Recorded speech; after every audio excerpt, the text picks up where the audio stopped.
முன் சென்ற சமுதாயங்களில் வாழ்ந்த பெண்களை நாம் பார்ப்போம் என்றால், அவர்களுடைய ஹிஸ்டரி வரலாற்றை நாம் எடுத்து சற்று ஆராய்ந்து பார்ப்போம் என்றால்,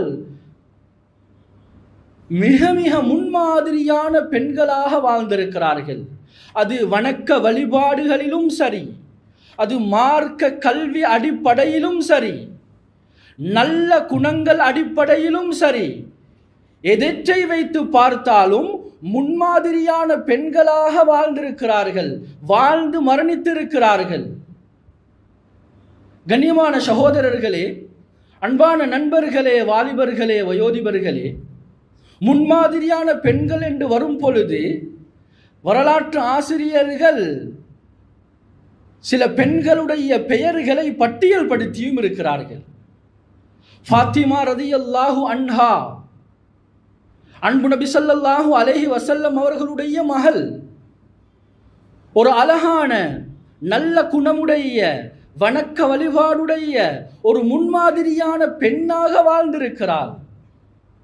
கண்ணியமான சகோதரர்களே, அந்த பெண்ணை பற்றி அவர்களுடைய மகன் ஹசன் ரலியல்லாஹு அன்ஹு அவர்களே சொல்லும் பொழுது சொல்கின்றார்கள், என்னுடைய தாயை நான் சிறந்த ஒரு தாயாக நான் பார்த்திருக்கிறேன்.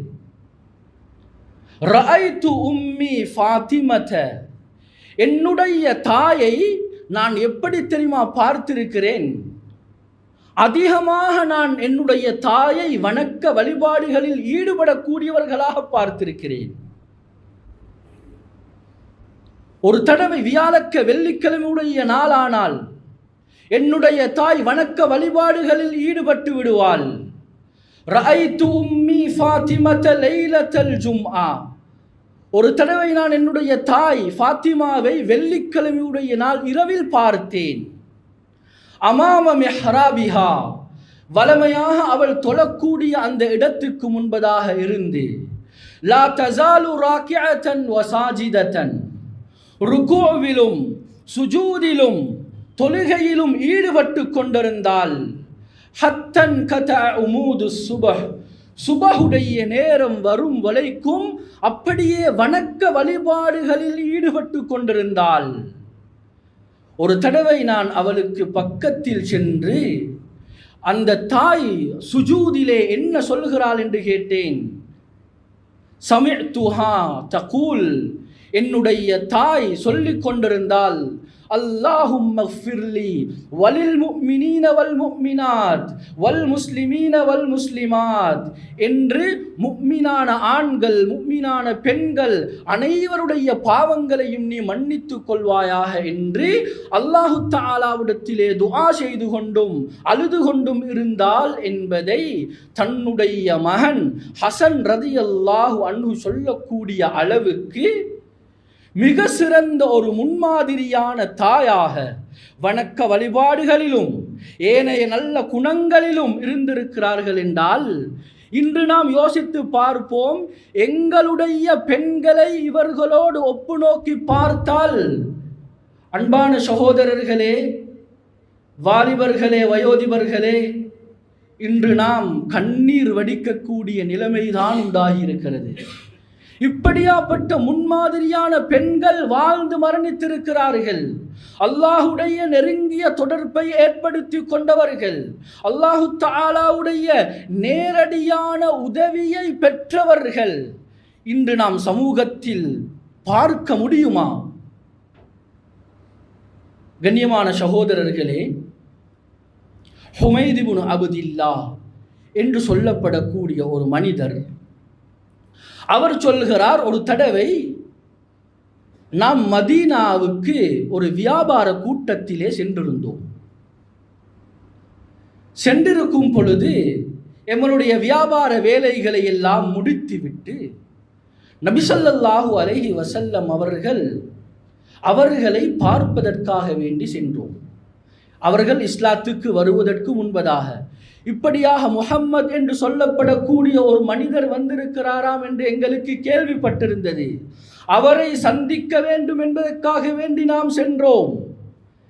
சென்று ஸல்லல்லாஹு அலைஹி வஸல்லம் அவர்களுக்கு முன்னால் இருக்கும் பொழுது ஸல்லல்லாஹு அலைஹி வஸல்லம் அவர்கள் ஒரு வீட்டை காட்டினார்கள்.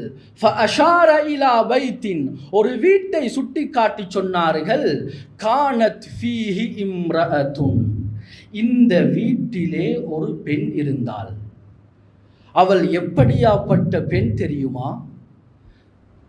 கது ஹரஜத் ஃபீ ஸரியத்தின் மினல் முஸ்லிமீன், முஸ்லிம்கள் கலந்து கொண்ட ஒரு யுத்தத்திலே இந்த பெண்ணும் கலந்து கொண்டாள். எங்களுக்கு தெரியும், அந்த காலத்தில் யுத்தத்துக்கு பெண்களும் போய் கலந்து கொள்வார்கள். ஏண்டா, யுத்தம் செய்வதற்காக வேண்டி அல்ல, யுத்தத்தில் காயமுற்றவர்களுக்கு சிகிச்சை செய்வதற்காக வேண்டி. இப்படியாக சென்றிருந்தால் செல்லும் பொழுது தரக்கத் சிந்தை அஷரத அனஸதன் வசீசதஹா, அவள் 12 செம்மறி ஆடுகளையும் தான் உடுப்புகளை தேய்த்து கொள்வதற்காக வேண்டி ஒரு ஊசியையும் விட்டு சென்று விட்டாள். யுத்தம் நல்ல முறையில் முடிந்து திரும்பி வந்து விட்டார்கள். திரும்பி வந்து பார்த்தால் ஃபகதத் அனஸதன், 12 ஆடுகளில் ஒரு ஆடும் இல்லை. அவளுடைய ஊசியையும் காணவில்லை. அல்லாஹு தஆலாவிடத்திலே உடனடியாக மன்றாட ஆரம்பித்தாள். சொன்னார்கள் ஸல்லல்லாஹு அலைஹி வஸல்லம், ஃபனாஷஜத் லிரப்பிஹா, அல்லாஹ்விடத்திலே மன்றாட ஆரம்பித்தாள். சொன்னால், யா அல்லாஹ், இன்னி ஹரஜ்து ஃபீ சபீலிக், உன்னுடைய பாதையிலே நான் யுத்தம் செய்வதற்காக வேண்டி, ஜிஹாத் செய்வதற்காக வேண்டி, அவர்களுக்கு உத்தாசை செய்வதற்காக வேண்டி நான் சென்று வந்தேன். கது தமின்த லிமன் ஹரஜ ஃபீ சபீலிக், உன்னுடைய பாதையிலே யார் யாரெல்லாம் ஜிஹாதுக்காக வேண்டி செல்கின்றார்களோ இவர்களுடைய சொத்து செல்வங்களை பாதுகாப்பதாக நீ பொறுப்பெடுத்திருக்கிறாய். நிச்சயமாக இந்த இழந்தவைகளை நீ எனக்கு திரும்பி தந்துதான் ஆக வேண்டும்.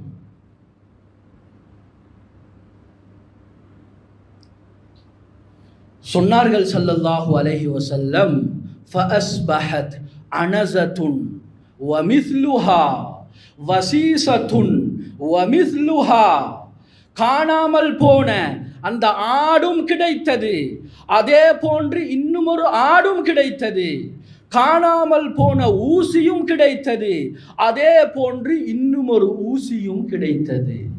கண்ணியமான சகோதரர்களே, அன்பானவர்களே, சம்பவத்தில் பல படிப்பினைகள் இருந்தாலும் மிகவும் பெரிய ஒரு படிப்பினை, அல்லாஹு தஆலாவிடத்தில் அந்த பெண் மன்றாடி தன்னுடைய தேவையை, தான் இழந்தவைகளை பெற்று கொண்டிருக்கிறார் என்றால் அந்த பெண்ணுக்கும் அல்லாஹுக்கும் இடையில் எந்த அளவுக்கு தொடர்பு சீராக இருந்திருக்கிறது.